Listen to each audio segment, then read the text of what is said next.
guys, what's up? Corey Allen here with the Overton Report, and I am honored to be joined by Michael LaPierre. How are you doing? Oh man, I'm doing great. Top of the day to you, Corey. I'm loving life right now. Awesome. Now, Michael LaPierre is one of the four candidates for the SCGOP chairmanship.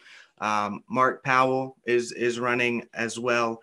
Drew McKissick, of course, who's the incumbent, and Lin Wood, who has made this race more visible than ever before in history. So I think it's really had an interesting aspect to it this year. It's really interesting. So I want to give you a chance to kind of tell anybody watching this what your positions are, what your reason for coming into this race are, and what you think sets you apart from the other people that are running. When did you get into this race? Yeah, I get into this race a couple of weeks ago. I sat back, Corey, and I watched the embarrassing show between Drew McKissick and Lin Wood. And I really liken it to a cross between reality television and, years ago when I was growing up, there was this thing called the WWF, and it was a Worldwide Wrestling Federation of fake wrestlers. And that's what this campaign has come down to. And so when I saw that, I just started hearing from people all over the state that wanted me to get involved, wanted me to be a level head, wanted me to bring reason and logic and business experience. I was an executive at a $65 billion company. Oh, wow. And yeah, I'm a trained political scientist and I'm a trained strategist, a business strategist. So I understand the art of organizational development and building high energy teams. And so so I saw what was going on and I asked the question, is there a need? Yes. Do you have the capabilities? Yes.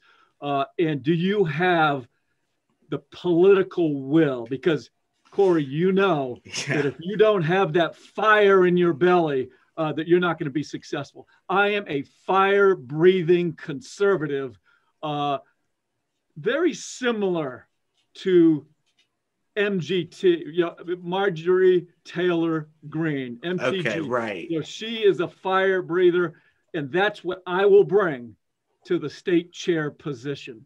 That's great. When we were in Columbia and we were watching I was live streaming the Q&A that Drew McKissick had not shown up to. It was you, Mark Powell, and Lin Wood.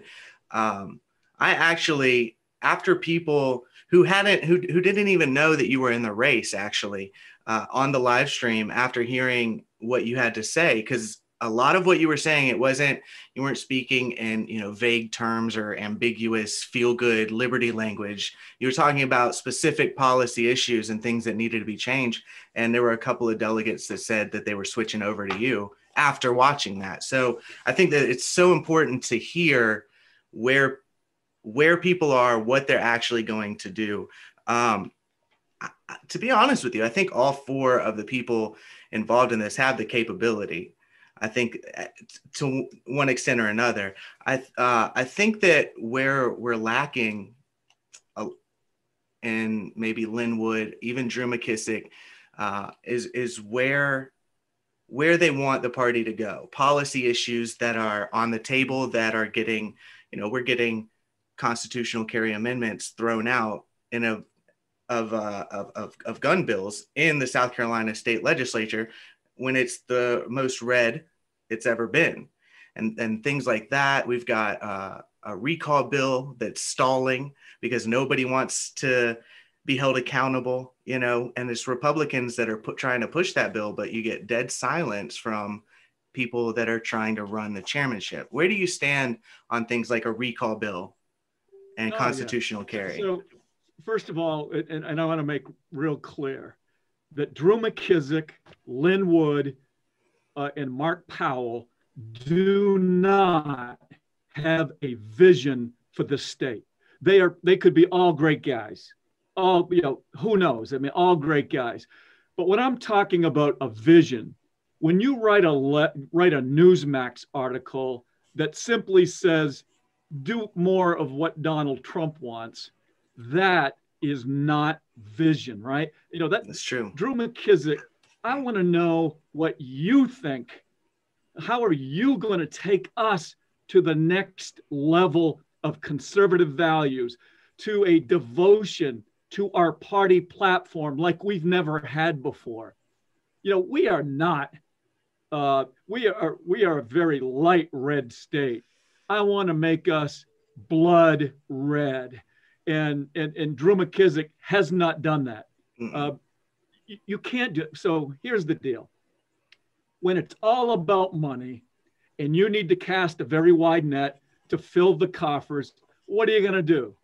You're going to take your horse and you're going to hitch your wagon to Lindsey Graham. So it is the Drew McKissick, Lindsey Graham show, right? So Lindsey Graham, the guy that wants to keep Roe v. Wade, the guy that wants to have red flag laws, the guy that voted for Sotomayor and Kagan, the guy that wants to give 20 million illegals amnesty. And I can keep going down that list. Right. It's a travesty. It's a sellout to our party. But yet, Drew McKissick and Lindsey Graham are attached at the hip. So that's a problem for me. So he does not have a vision. All he wants to do is ride herd on a left of center majority, and that is management. It's not leadership. Now, Lin Wood, on the other hand, I just don't know what to say about that. If you want to have name recognition, you want to do a Dandy Doolittle love in and have him throw you one-liners and shark bait. If that's the kind of leader you want, go for it. But he does not have control of the political understanding of public policy. There is a shallowness all the way around, right. And he's not the guy to lead our state, in my opinion. And then Mark Powell, I don't know Mark really well, so I will reserve judgment. All I know, sitting next to him in that debate, he sounds like a genuine concerned citizen. So I'll leave that where it is. I think I completely agree with you. I think that on the Mark Powell issues specifically, I think he's definitely a good guy. He's definitely, one of the concerned people. I think that from what I've seen and what I've heard him say, his reasoning for getting into this is similar to yours, seeing that there's a problem here. We're not getting any specifics. We're just getting a lot of liberty language. It's very hard first off, it's very hard to get Drew McKissick on the phone. I have tried, and I really feel, I have had state representatives try for me and they couldn't. So that's a problem. And that's kind of where this whole thing is. It would be absurd to think that there's not an issue in South Carolina when it comes to the GOP. There 100% is. It is purple. It is even some of the people that they keep running under the R. Some of the stuff that they come up with, it blows my mind. I'll tell you one good thing, and I know that this is like kind of a touchy subject, but these hate speech laws that they're passing in South Carolina, we're one of 3 states that don't have them, but they just passed through the House, and it's just so vague, and so many Republicans voted for it. One of the pieces of language in that really made me very concerned. It said 3 times in that bill, whether the perception is correct or not, they're still going to charge you with, hate crime or hate speech.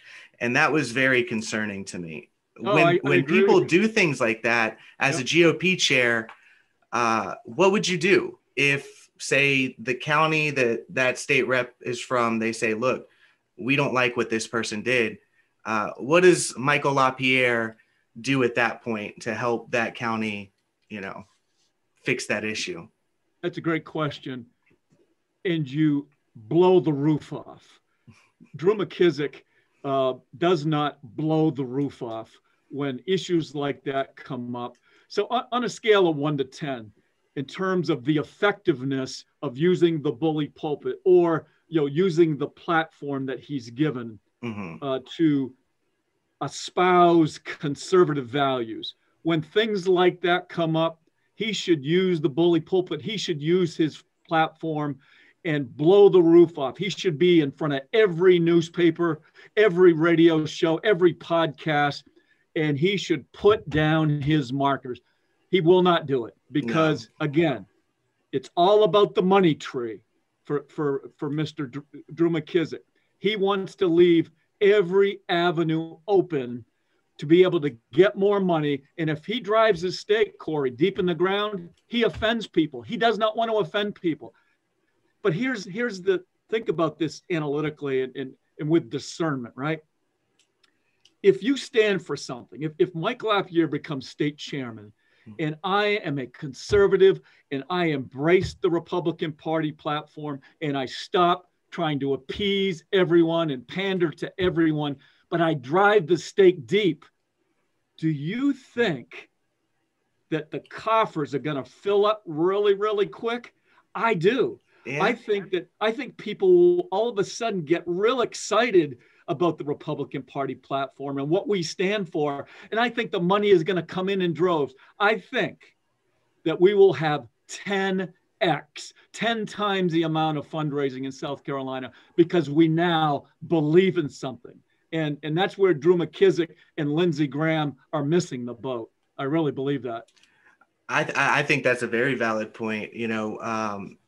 Actually, I think that even speaks to a larger problem within the Republican Party and conservatism.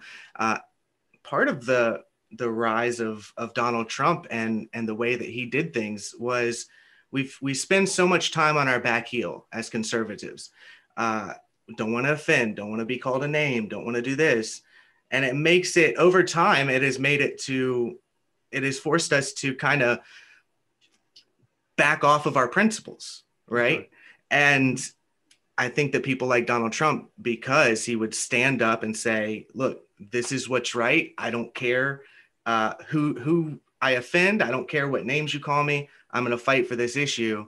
And I think that we've lost a lot of that. And a lot of people that talk about how much they support Donald Trump or this or that, they completely miss the boat on that. And they still just kowtow to whoever the most liberal, left-leaning voices in their party are. And I hate to see that. I'm telling you, it makes me so angry. Yeah, if I could comment on that, you make a very, very astute point there.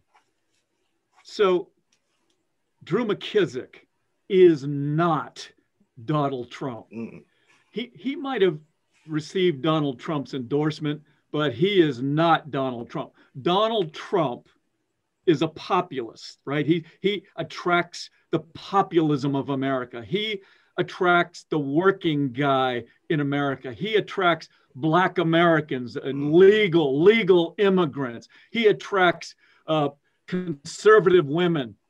Drew McKissick is a professional political operative, and he is not a populist. He is an elitist. He is a 30-year professional political guy that is out of touch with we the people at the county levels. That is an obvious statement, and it's obvious in the way that he leads our party. You can pick up the subtle nuances with just any general overview of how he leads. Now, I recently on my Facebook at LaPierre for Senate website, it's and I use my old Facebook. I went ahead and did a forensic audit on Drew McKissick, and I was polite. I used, to my esteemed colleague, right? Right. I want to give you some free consulting. And then I went very methodically, very diligently down the list of free consulting. Mm-hmm. And most everything I said, Corey, it's not popular. It's an elitist view. It's an elitist management style. And it's all about controlling everything, kind of like the 1950s and 1960s. This is not a 21st century management style. This is not someone who is going to attract you, the millennials, whatever gen you are, the new gen. He's not going to attract you. He's going to run you off because you're going to look at the style and the tactics, and you're going to say, do I want to go there? No, I'm going someplace else. So that is the problem. He's not Drew McKissick, and I'll state it again. He's not Donald Trump. Not even close. Not even close. So that's that actually leads me into the next question. What will you do to increase the Republican Party, to increase membership from young people, let's say Asian conservatives, gay conservatives, how about non-Christian conservatives? We're hearing a lot about the Christian right in this race. And in order to expand the base, I'm under the firm belief that we are going to have to be, it's going to have to be logical conservatism to appeal to a broader class of conservatives. What can we do? What can we do to fix that, or to work towards that goal? I'm telling you, it's easy. All you do is you say, as a state chair, you remove the ego, you remove the concern for power, you remove the concern for self-aggrandizement, you remove the concern to get ahead in the political world, and you say to yourself, you just ask a basic question: what is the best way to lead South Carolina? And here it is. I take the power when I'm the state chair, and I push it back to the individual counties, back to the ECs, and I do it in a nanosecond. That is how you lead. When you do multiple things, Corey, when this happens. When I take that power and I have my first meeting, and I explain to them, Mr. Chairman, Mr. Chairwoman, Mr. or Mrs. EC, this is your party, and you're going to drive the results, and I'm going to hold you accountable. When you push it all back to the county level, you democratize, you flatten the decision making. And here's what else you do, Corey, as far as the attractiveness of millennials, young people, women, blacks, illegal immigrants. All of a sudden, they're going to see a party that, oh, wait a minute. You mean my voice means something now? And that's what we've got to do. We've got to make sure that at the grassroots level, at the we the people level, that there's a perception that it's not the Michael LaPierre show. It's / Lindsey Graham show. No, there's a perception and a reality that LaPierre has pushed the decision-making, has pushed the authority back to the counties, and that's when this whole thing will explode. I'm telling you, it will explode. And I've been in positions of leadership in the corporate world, and I've seen this very thing happen. My first turn as a first-time management guy, we blew it up. We won the company award, a Fortune 500 company. We won the award for the best facility in the United States. I moved on to be a vice president of sales. I blew it up. I blew it up, and I won the award as the best division. I became a strategist at a $65 billion with a B dollar company. And I blew it up, and I won the award for being the best strategist. Now, there's a pattern there, Corey, but it's not about me. You know why? It's about the way I went about my business. I said, the people that worked under me, you have the authority, you have the decision-making, you drive the results. Right. And every time we blew it out of the park. That's how you grow the Republican Party. I really like that answer. It's kind of you tell me what you need from me to make you more successful, and I'll give you that. But after that, this is your show at the county level. Absolutely. And you know that, I mean, those are just like the basic conservative concepts of free market capitalism too, because you'll see these counties, this works, this doesn't. Hey, why don't you take a page out of that playbook because that's working? You know, those types of things. You know, that actually brings us into the next thing perfectly. We've seen a lot of vitriol. We've seen a lot of, if it's not from the candidates themselves, it's from some of their most avid or, you know, sometimes rabid supporters. Kind of, if somebody is saying one thing against, let's say, Lin Wood, for example, some of his supporters will come and just crush that person. I've seen them calling people subhuman because they've questioned something, you know, Mr. Wood has said. On the other end, I've seen Drew McKissick's people completely deplatform, not allow anybody to sing your praises or Lin Wood's praises on their, you know, Republican Facebook pages. This is a very leftist tactic almost. It's this very, we can't allow dissent. Right. And I'm a firm believer that, you know, the truth doesn't damage points of view that are legitimate. So if you're silencing people, if you're sitting there and disallowing them from taking part in the conversation, whether they're right or not, you're giving them the appearance of being correct to a lot of people. It's doing a lot of damage within the conservative movement in South Carolina. Can you speak to that? Yes, I can. I believe that this whole state party race has been orchestrated from the beginning. I think it's been process engineered and process re-engineered. And here's what I mean by that. Okay. Political pragmatism is nothing more than a Darwin survival of the fittest approach to politics, right? And that leaves behind, Corey, the idealism and the hope that we have in the Republican Party. And I'm not naive. You know, I'm 60 years old and I've had a lot of pretty cool life experiences. And haven't fallen out of any coconut trees yesterday. I understand the need for money. And I understand the need for using my head and making reason and logical decisions.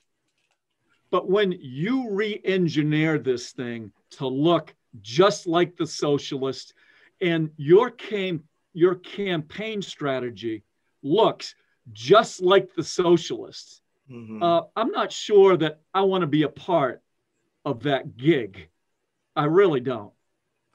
So here's what Drew McKissick has done in this particular race. And you want to, you know, and I'm just going to tell you from a political pragmatist standpoint, from re-engineering and shutting out the voices of South Carolinians, he's done it. He has run this elitist show. First of all, he basically, him and his cadre of rhinos, those that support him, they shut down the convention, right? The one venue. Now, under the guise of COVID, you know, Henry McMaster's lifting all the COVID restrictions, and Drew McKissick wants to shut down, you know, the venue under the guise of COVID. It was not COVID. I'm a strategist. I'm a common sense guy. Drew McKissick did not want to face the true patriots and the noise of the cavalry running right directly at him. Right. I mean, he didn't want any part of us. You know, it's very confusing. It's very confusing that on one hand, you know, he personally is saying, thank you, Henry McMaster, for opening up the state. And then on the other hand, the entire, you know, Republican Party establishment is saying, oh, but, you know, we can't do an in-person meeting. We'll do 46 in person. And it's very shady. It has the appearance of it at the very least.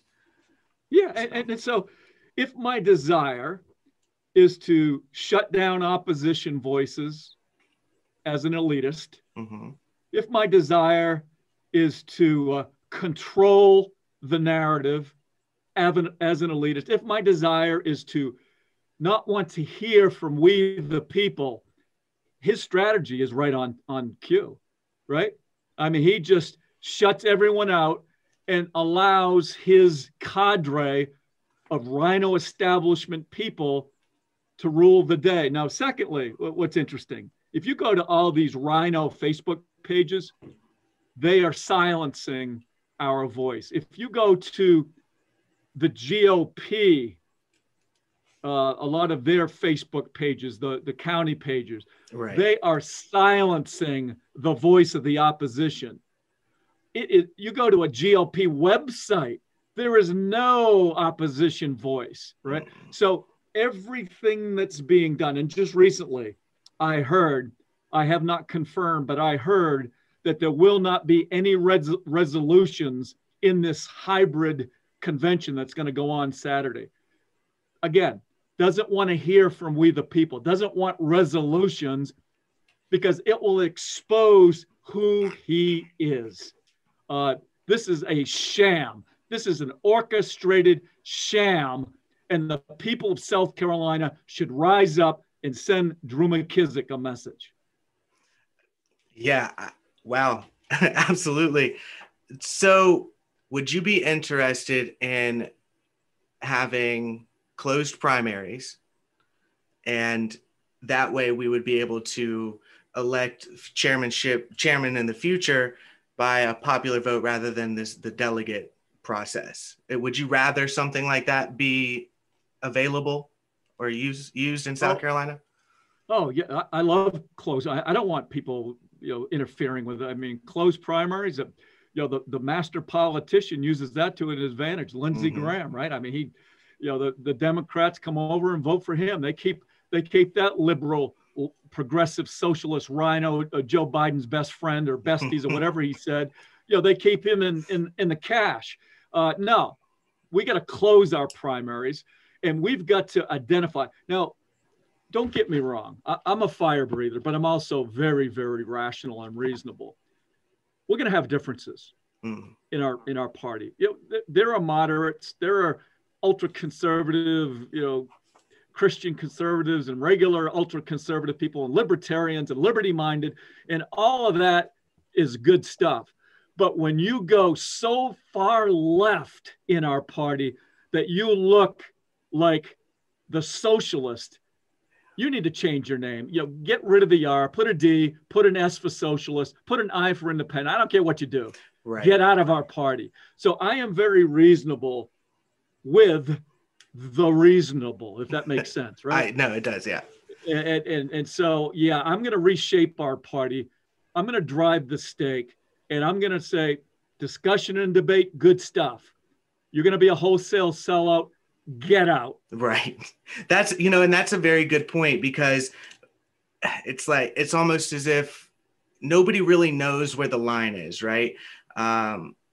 If you have, you and I could talk about 20 different specific issues, and we could have 10 we completely agree on, 5 we are a little bit off on, and 5 that we're completely off on. So it's like, I feel that in South Carolina, we need to have almost a written platform of, if you reach a certain places in the points, you are a rhino and you don't deserve to be in our party. If there are things like, if you're fighting for abortion at 9 months and you're running with an R, you should be kicked out of the party. Those types of things. I love that. I love that. I really think we need something like that. Yeah, no, and let me elaborate on that. I mean, you're onto something, Corey. So here's what I believe in my heart. I believe that there are 2, let's call them circles. You got one here and you got one here, and visualize that. One is secular thinking. One is man-made reason, man-made logic. Mm-hmm. And we get a lot of intelligent people, and it goes from the smartest of the smarts to people like me that's probably dumber than dumb. But it's secular man-made thinking. And then you have this other circle. It's called the principles and the precepts of moral authority and the Bible, and it's God's word.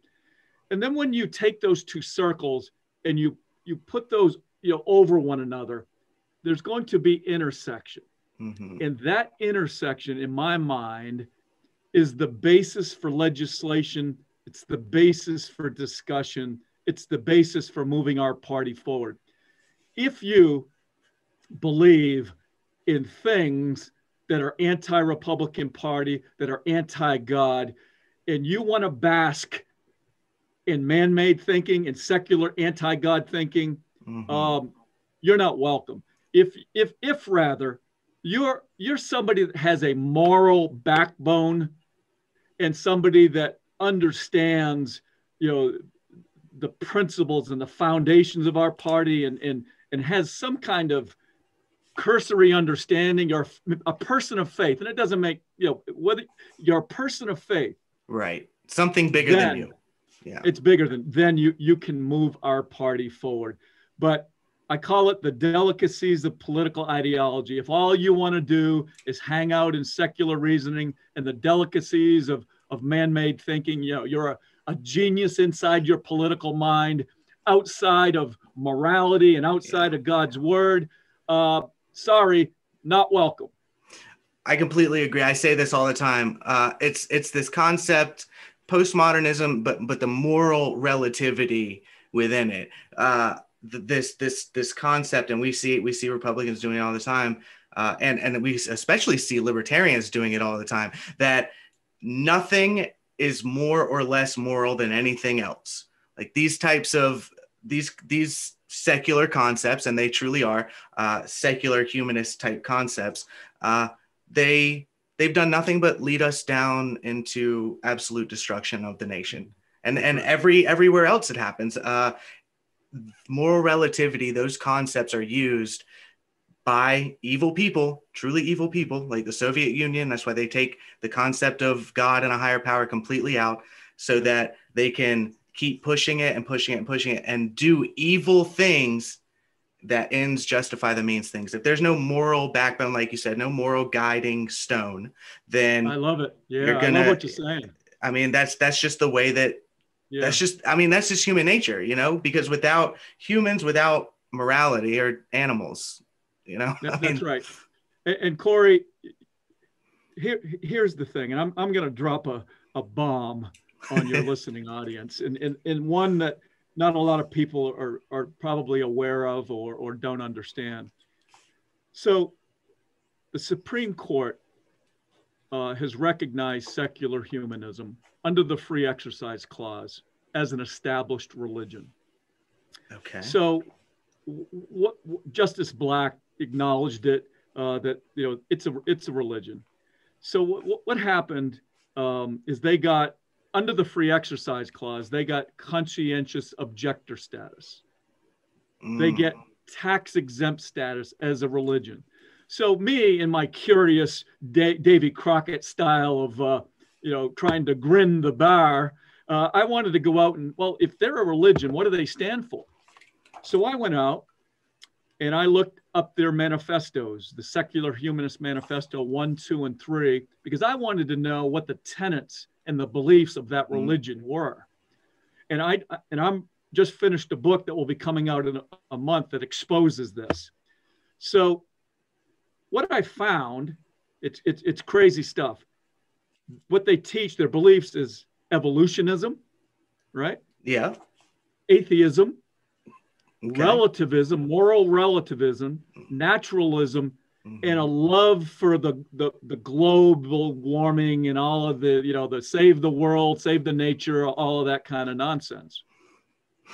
So I realized that this religion, the secular humanist religion, all of that stuff, all of their tenets, their religious beliefs, is riding or ruling and reigning unrestrained in our public schools, in our government, and in the public square. All right, so that's a fact. But what I did, curiously, I realized, okay, well, so secular humanism is the religious arm. Let me now walk over to the political arm And look at that. So I studied the Communist Manifesto. I studied Karl Marx and his beliefs. And I went down. It's the exact same stuff. Yeah. It's the 100%. exact same stuff. And so I believe, and then I realized, yeah, that makes sense.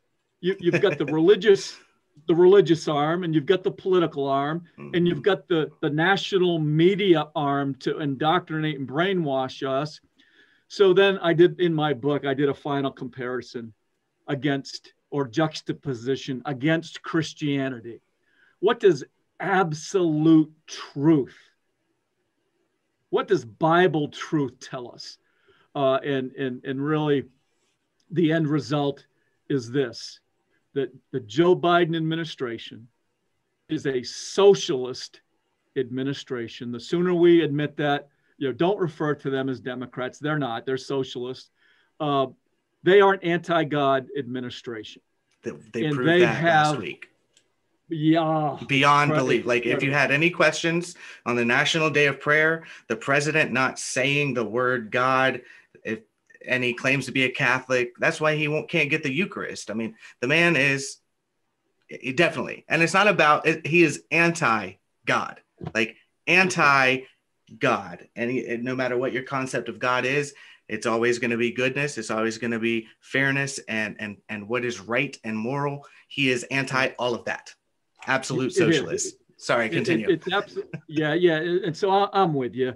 So the sooner we get our arms around and use our thinking, use our brains, and I don't want to, get people real concerned, but I'm just stating the facts. We have a socialist government. We have an anti-God government. Their religion. So remember, and I got to put the umbrella. Now I'm gonna cover the umbrella. What does our First Amendment say? It says that we should not establish a national church, but be able to freely exercise our religious beliefs. Mm-hmm.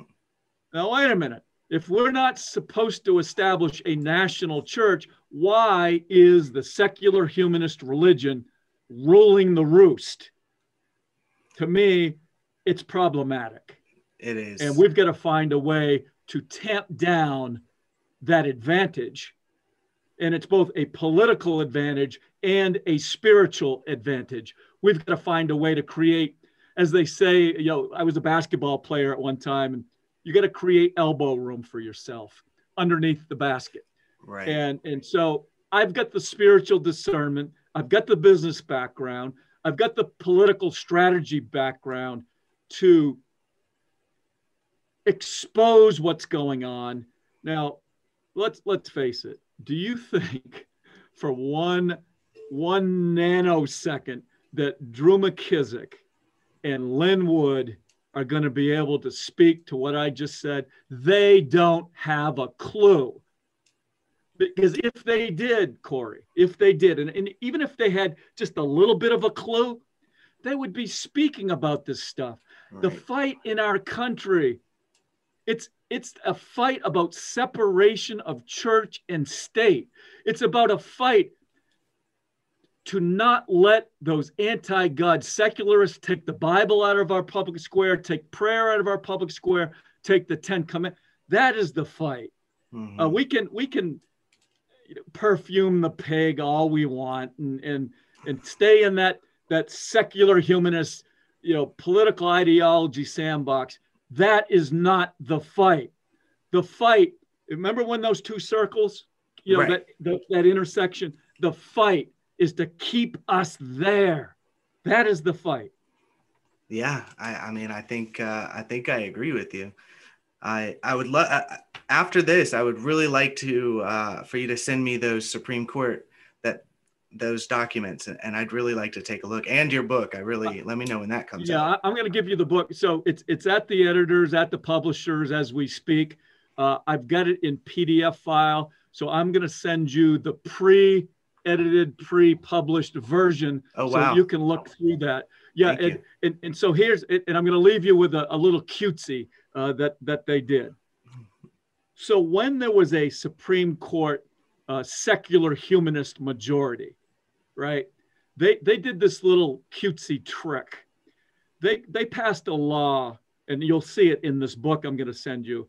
But the name of it was Lemon versus Kurtzman. Okay. Lemon versus Kurtzman. This is for your audience. And they made 3 rulings. And you know how the Supreme Court always wants to look at legal precedents as their guide. Well, this and I don't believe in legal precedents, by the way. I think it's a bunch of baloney. But let's, for the sake of argument, they use this legal precedents. First, that our laws, the laws of our land, have to be secular in nature, number 1. Have to be secular. Mm-hmm. Number 2, the laws of our land cannot advance or inhibit religion, number 2. And number 3, it says that the laws of our land should not entangle government in the affairs of religion.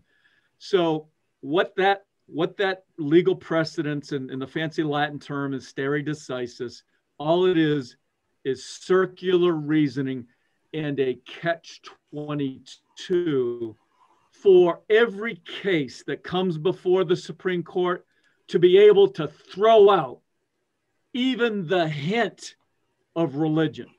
That's what they've done. They've established a precedence that has allowed them to take prayer, Bible, and the 10 Commandments out of the public square. And that is evil. And there's even proof in the book where there was a couple of Supreme Court justices that would make fun of Antonin Scalia and they called it his 18th century view of legal interpretation, right? Because they want, Corey, it's hilarious. They want to make sure that we have a living and breathing view of our Constitution. They want to fit the Constitution to the culture. They don't want to have an original interpretation or a textual interpretation. They want to manipulate our Constitution. So in this book, it's an eye-opener. I'm excited. Oh yeah, you're gonna love this. I'm sure. You really will. Yeah. Well, Michael, I'm really happy that you came on and spoke with us. I think that a lot of people are going to get to know a lot more details about you and through this. And I think that I really appreciate you coming up. Yeah. We'll just spit. I'm a Davy Crockett kind of guy. I'm a free thinker. And you and I are just spitballing some ideas around. Yeah.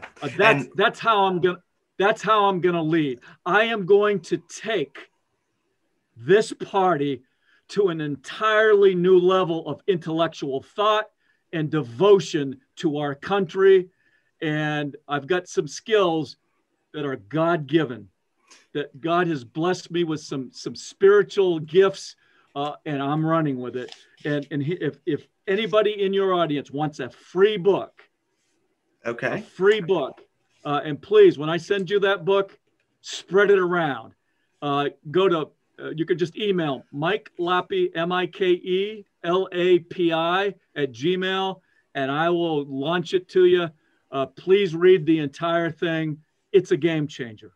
Definitely. And I'll put that email up in the graphics. So everybody will be able to reach out to you and get that book. Because I completely agree with you. I think that intellectual conservatism is the only thing that's going to save our nation. Truly. Thank you so much for taking the time. And no matter what happens on Saturday, I really look forward to working with you in the future. Thank you, Corey. And God bless you for the work that you're doing. I'm just doing what I got to do. All right, man. Thanks, Mike. We'll talk to you soon. Right. Yeah, talk to you later.